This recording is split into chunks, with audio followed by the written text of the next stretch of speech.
Bueno, muy buenas noches, mi nombre es Vladimir Simba. A mí me ha tocado hablar sobre las políticas económicas de Guillermo Lasso. Como sabemos, las políticas económicas son el conjunto de acciones que los mandatarios llevan a cabo dentro de un ámbito de la economía para dirigir a un país. Después del gobierno de Moreno del 2017 al 2021, Ecuador se enfrenta a un giro liberal bajo la agenda de Guillermo Lasso. En septiembre del 2021, el presidente Guillermo Lasso entregó a la Asamblea Nacional del Ecuador su PDN. El gobierno nombró este proyecto como Plan de Creación de Oportunidades. La misión de dicho proyecto era establecer una democracia regida por el Estado de Derecho, donde funcionan las instituciones y se respeten la libertad, promover una economía libre de mercado y abierta al mundo. En su intervención, uno de los puntos medulares que destacó el jefe de Estado fue la lucha contra el narcotráfico.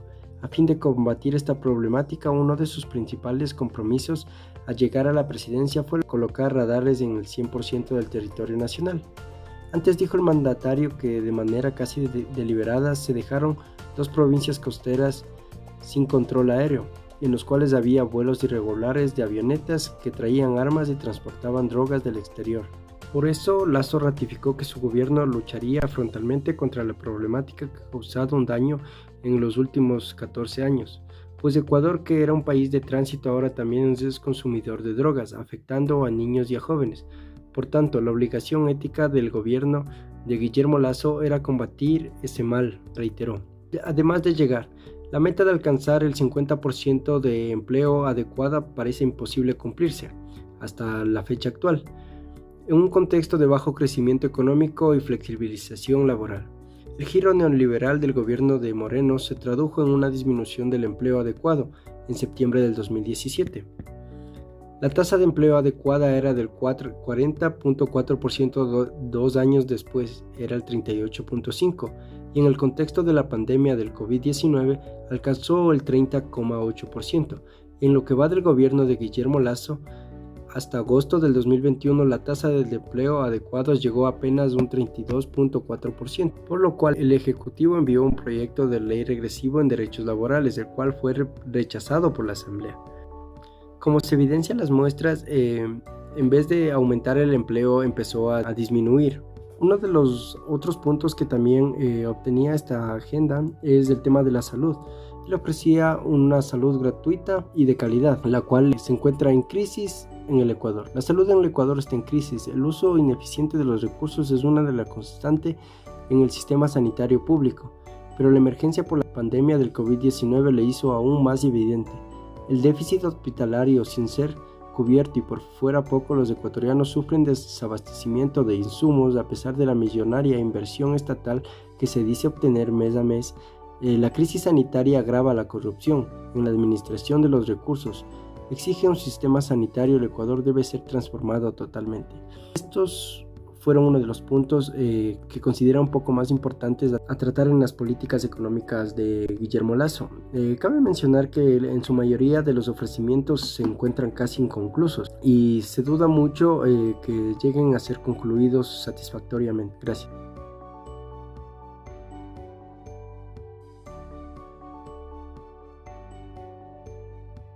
Buenas tardes, Magíster. Voy a hablarles sobre el desarrollo digital en el gobierno de Guillermo Lasso. El binomio presidencial por la Alianza PSC-Creón, conformado por Guillermo Lasso y Alfredo Borrero, propone implementar un gobierno digital, fortalecer la telemedicina y la teleeducación, así como digitalizar todos los trámites del sector público hasta el año 2025. De acuerdo con su plan de gobierno, los candidatos plantean una transformación digital en varios sistemas del Estado ecuatoriano, entre ellos el sistema de salud, por lo que ofrece mejorar la calidad de este derecho, así como la eficiencia de la atención médica, permitiendo que los pacientes sean atendidos, reduciendo el tiempo de espera, debido a que la digitalización de trámites agilizarán el proceso del personal médico. Además, proponen ofrecer programas educativos a nivel internacional para niños y jóvenes, así como llegar a la ruralidad con cobertura de servicios sociales de calidad, impulsar a la homogeneización de trámites en todos los niveles del gobierno, es otro de los objetivos del LASO, con el fin de reducir la carga administrativa y financiera. En este sentido, ofrece digitalizar todos los trámites del sector público hasta el año 2025. Por otro lado, en este mismo tema proponen ampliar la cobertura de Internet en el país, para lo que, según el candidato, establecerá incentivos para que el sector privado incremente la instalación de antenas en el territorio nacional. Otro de estos emprendimientos del empresario guayaquileño es implementar la tecnología 5G en todo el territorio ecuatoriano. Como podemos ver, varias de estas propuestas están cumplidas a medias. Eso es todo lo que les podía compartir. Gracias.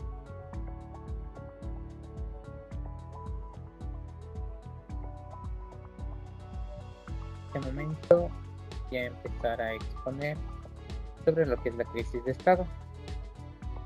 Vamos a tomar como ejemplo las manifestaciones ocurridas en el Ecuador el año 2022, actualmente, también conocidas como paro nacional.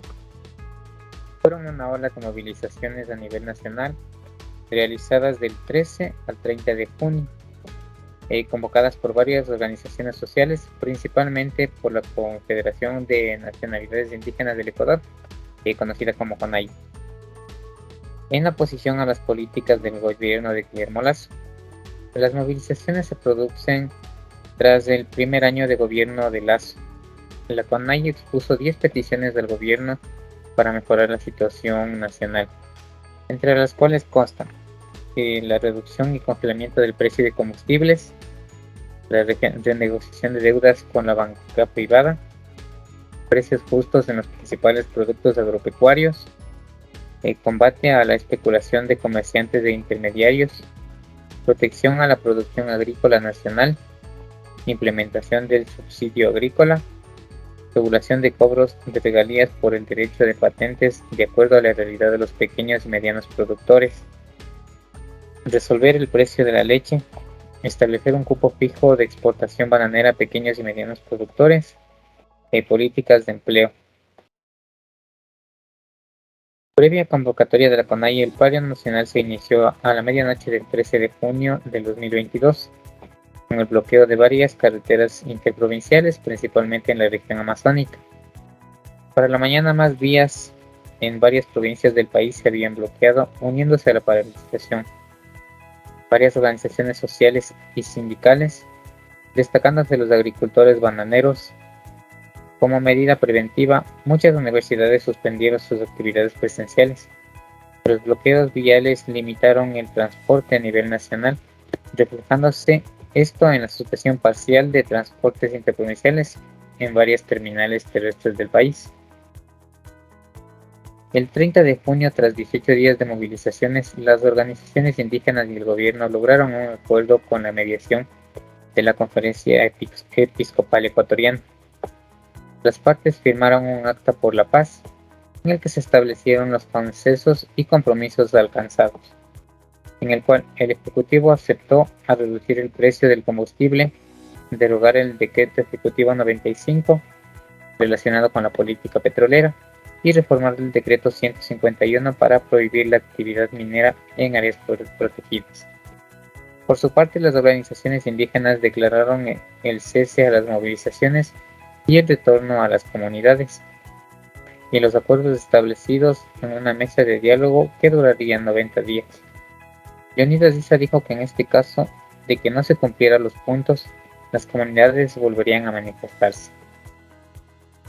El 30 de junio de 2022, el gobierno nacional suscribió con 3 organizaciones mayoritarias del movimiento indígena ecuatoriano, CONAIE, la FENACIN y la FEINE, un acuerdo para la paz propiciado por la Iglesia Católica, con la participación de las universidades Politécnica Salesiana y Pontífica Universidad Católica del Ecuador, pastores evangélicos. Consecuencias económicas. El gobierno ecuatoriano calcula que en $1.000 millones las pérdidas que tuvo la economía por 18 días del paro, a razón de 55 millones por día. De los 1.000 millones, se estima que 750 millones son pérdidas en el sector no petrolero y 250 son perdidas en el sector petrolero. El municipio de Quito estimó en $2 millones los arreglos por daños al mobiliario urbano.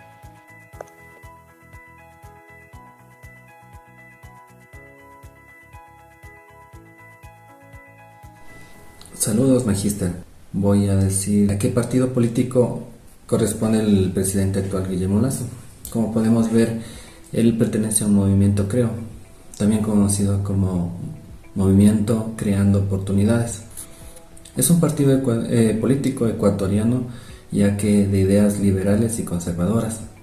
Fue habilitado en el gobierno electoral de ecuatoriano más o menos del 20 de enero del 2012, tal como corresponde de la lista 21, ya que a la vez este movimiento creando oportunidades, como creo, el presidente de este partido político es el señor Guillermo Lasso. Esto es lo que puedo acontecer acerca de mi participación. Muchísimas gracias.